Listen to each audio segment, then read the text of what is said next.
It is Columbus Day, a national holiday here in the U.S., but one that doesn't come without controversy.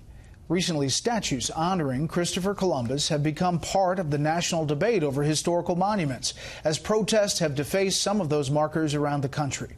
Tonight, correspondent Doug McKelway shows us the past of a celebrated and now targeted explorer.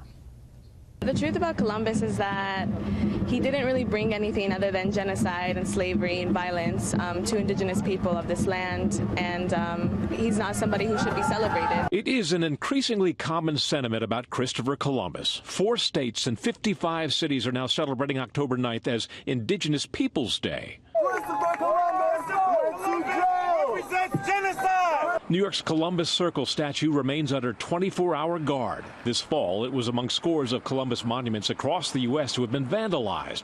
Traditionalists see the movement as an anti-intellectual revisionist history enabled by a mob mentality. What these organizations are doing to try to deface Columbus statues is un-American, and it's outrageous. On college campuses, too, the pendulum has swung far to one side.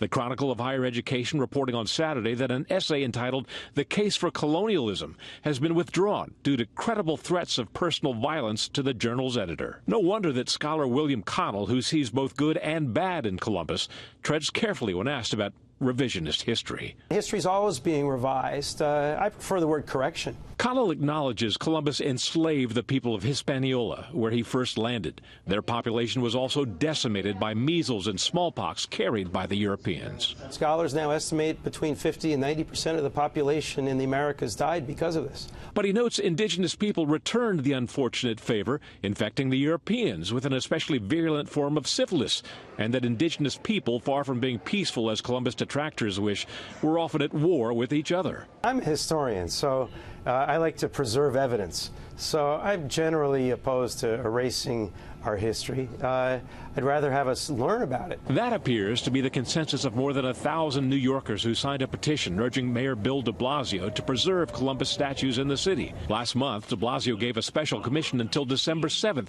to submit recommendations of what to do with New York's Columbus statues.